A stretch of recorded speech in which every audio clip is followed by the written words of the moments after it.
president of Iran can die in a plane crash like just happened, anyone can. So Lee does not want to fly in planes. You had an opportunity to fly first class to a fancy event, and you turned it down over your fear of flying. Right. That was probably in the 70s, right? That happened? In the 70s? In the 70s. Yeah. In the 70s, yeah. Yeah, and so you got an opportunity to fly, all expenses paid to some event. Some music business people approached you, Right. but you turned it down. Oh, many times the entertainers, a lot of them, well, Nancy Wilson, some of the sports entertainers like Tom Hawkins, Bob Boozer played with the Los Angeles Rams, I think. They would tell me, "Hey, come visit me. I give you a vacation, expenses paid." Wow. And I wouldn't go. Wow. And no, I forgot it. I didn't know you knew about that. Yeah. And I don't fly, never. and so we was going someplace, had tickets someplace, and I said that and they laughed at me. Some people that over for dinner at my house once, and I said, "You're not gonna screw me in there?" Because what I'm saying is, when you close the door, you used to use kind of thing, right, like a submarine or like on a ship, yeah. Right, and you can open it from the inside. That's what I was thinking. Right. I said, I'll never be screwed up in a plane. No place. No way, man. I don't blame you. Well, unfortunately, on that recent Alaska Airlines flight, people found out that they weren't so tightly secured in their plane as it was assumed previously.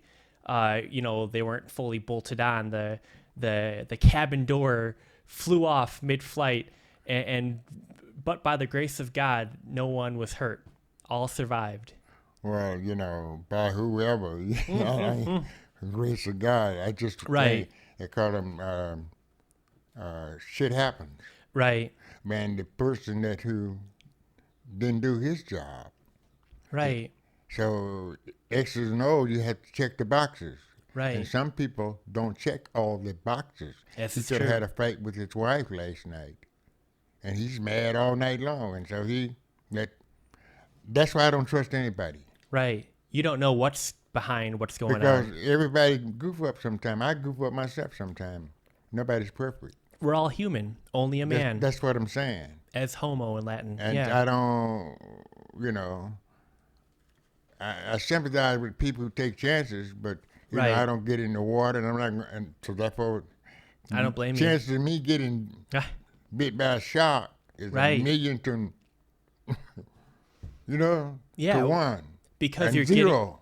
You're getting rid of all of the risks. And, right. Yeah. You live a very reasonable life, well-reasoned life, in fact. Mm. In fact, speaking of well-reasoned living, Lee had a Corvette before he had a garage. A word of advice from Lee: get the car before you get the garage. Well, that was always been my motto a long time ago. People, they would buy turntables. Yeah. For music, got speakers. So I got 49 speakers in there and 10 woofers. Just need a good sound, man. Right. Yeah. you don't need to go overboard to get what you need. What does that mean? Sound good. I don't care how many. They make less now. And when I got the Corvette, they had that boom sound or Boss sound. Oh, okay, yeah. I have Boss pedals. Yeah, I'm not sure if the same company. Yeah. When Boss sound came out, it was only in the Corvette. Oh, okay. Ooh. Only in the Exclusive. Corvette. Yeah. They're like leather cars. They wasn't in all cars. Wow. It was vinyl. Really? And everybody called it leather. You got a leather if you got a Cadillac. Yeah. The other cars with leather, wasn't leather, it was vinyl. Well, as it happens, one of my close friends, Roy Rollins, who passed away about a year ago, made a documentary about his life. Mm-hmm. Just about any Ford vehicle from the 1990s with leather interior, he designed and engineered it. So, right. Yes, sir. So if you've ever sat in a Ford from the 90s with leather interior Roy R. Rollins is probably the man behind the designing and engineering of it. When it's real hot out there, real Right. hot, you know, you go get in your car and you got on those polyester pants and sit Yeah. down. Well, you know, it's not just that. It's hot when it's hot and it's cold when it's cold. It's just sort Well, of. the same thing, but leather is always nice. Yeah, yeah. You know, Florence Kewell used to say, "Whenever I go out, I go first class," right. and you live by that. Not at all. Or oh yeah, that's right. Whenever I go out, I go first class or not at all. Can't get first class. I can't. Ain't no part of me going. Right. I can't get where I'm getting dressed for. But you live by that as well. Yeah. I do. What are some examples of where you did something, you went all out? That I went all out. Yeah, that you went first class. Like you took someone to a show, but you took them to the best show. You did something, but you did the best thing, you know? Well, whatever I did, it, you know, I went to what the best that was there. I wasn't the only one that's there. There were other people, other than me, bigger than I was, they was there, and there's a lot of people much lower than me couldn't afford to be there. Right. But I happen to be, you know, I go where I want to go. Yeah. It doesn't matter how swanky it is. If I don't want to go there, I don't, you know, like I don't eat steak. Right. I don't care what Donald Trump, I didn't eat his either. Yeah. I don't eat meat. A man walks up to a house and knocks on the front door and waits a little while for someone to answer the door. The kids come to the door and yell and tell the man, "My mama says she's not home." My mama says she's gone out to the store. Those are the things that, when I was driving cab, Yeah. okay, you know, I had my own clientele. Right. You got a following, as it were. Right. Loyal customers. Right. Return And business. then sometimes they would pay me on weekend. Yeah. So After hours, yeah. when I'm supposed to go by and get the money, they tell me it's time to come by. When I get there and knock, they don't answer. After a while, I kick up there. My mama says she ain't home. I cracked up. That stayed with me. My mama said she ain't home. She went to the store. She goes to the store. You know, that's where that came from. That's great. That's so great. Well, you know. Speaking of when you were younger, just yesterday you texted me the most amazing photo, and I'll put it right here on the screen for everyone to see. You're on the left. You're in your Sunday best, and here, let me just. Wow. Lee's on the far left. His cousin's on the right. Lee had just moved in that area from where Lee was with the white people. You lived on the sharecropping farm. And you were visiting your cousin's house at Free Union, Arkansas, and nearby was a 2-room school building where you first went to school. And behind in the picture, there are woods. It's the kind of woods that you had to walk through 5 miles each way to catch the bus for school each day. And you were in the 3rd grade, maybe the 4th grade in that picture.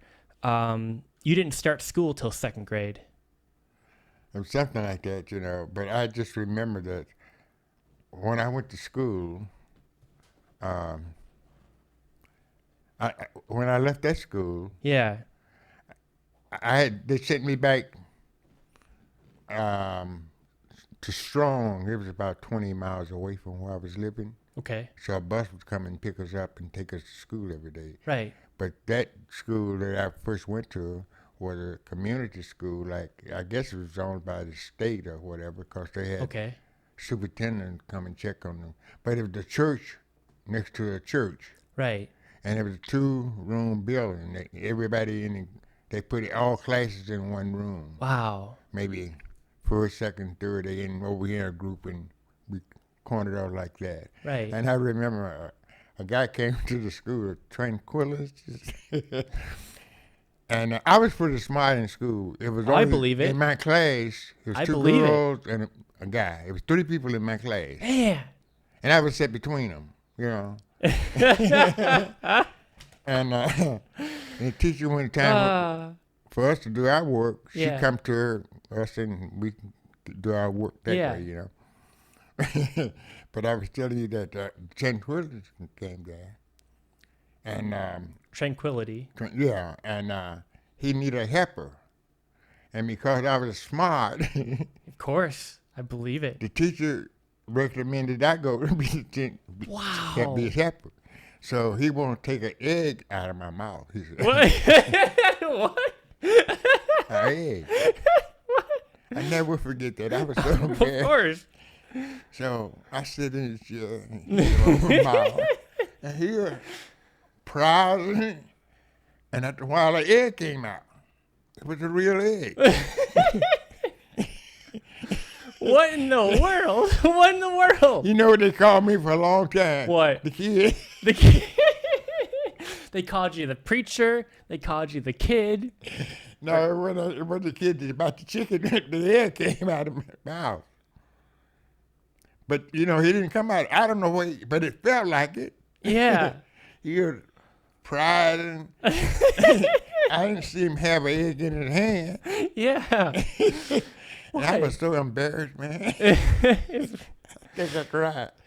I've never heard of such a thing. Now, so the 2-room schoolhouse was not far from where your cousins lived, but your cousins didn't go to school with you at that same school? Yeah, we all went to school. Oh, Everybody okay. in that community went to that school. And you were a year younger than your cousin, or older, that was next to you in that picture. I was a year older than he was. Older. My brother was the oldest. There's 2 sisters. That was my first cousin, my mother's sister's kids. Okay.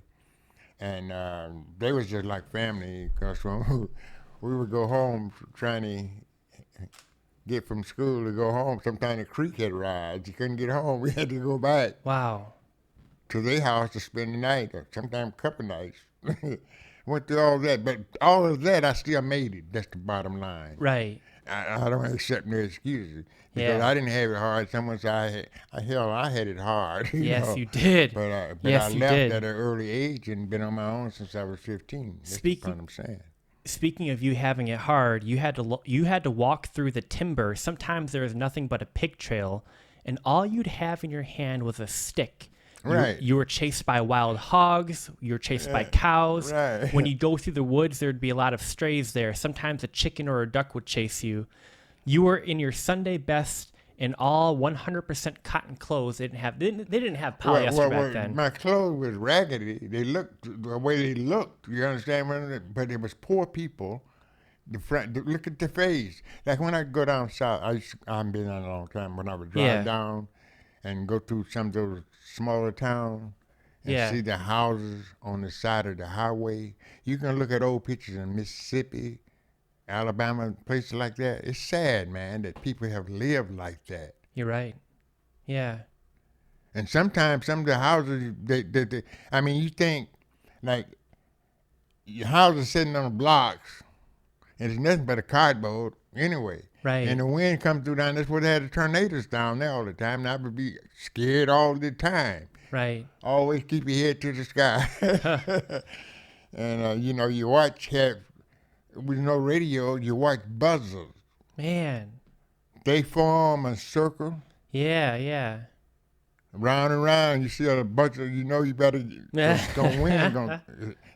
Animals tell that things happening. And you will watch, like, my man Donald Trump said common sense. Yes, sir. That's what I had. I used common sense, not education, to get out of there. You had every sort of category of sense, I would say. Everybody got common sense, but everybody don't use it. Yeah, you do too. Yes, that's true. And thing is, the common denominator. Break everything down to the common denominator, and you can find out who's lying, who's not lying. Right. Just as simple as that. Right. Now back to that picture. You're in maybe 3rd grade or so. You're standing. You thought you were standing country style in the photo. There is a graveyard a block from where you lived, you lived right next to a cemetery, and that's where your family got your drinking water, was from a well right next to the graveyard. Well, it wasn't next door to the graveyard, but the point I was trying to bring out, people in the South back in the days, from where people came from then and where we are today. Yes, sir. Everybody got the water from a hole in the ground. Right. It doesn't matter where you live, next door to the cemetery a mile away from the cemetery. The water that falls in Detroit, Michigan, when it falls to the ground, it go to its lowest level. Water do that anyway. The water table, yeah. Right, and the table is southern is the lowest level. Right. So when you dig a hole in the ground and drink water, where you getting the water from? It all shares the It's same. the same thing, just like when you eat chitlins and when you clean them out, you still eating because you didn't defect it. You were grossed out. You might be drinking water that touched dead bodies. Yeah. Well, you did. You Oh, touched no everything. way about it. Yeah. You touched every dead thing in the ground. And speaking of being, Wait, listen. yes, sir. You touch everything that you did, you put it in the ground. That's why people You're chemical. See, it just go into a different process, Ryan, but it's still Right. there. Right.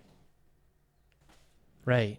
That's all I'm saying. And then people have a mindset that just because you pick up something off the ground and blow it off and eat it, you still ate the damn germ that was on there Right. because you can't see them. Right. But when the South, when we came up, if it ain't on, you wipe everything, you clean, you dry, you wash your hand, you dry 'em. Right. Everybody eat out their hand now, and they shake hands with every damn body, right? Right. And then you come and eat something with your hand, you ain't work. It's the same damn thing. Right. It's so, true.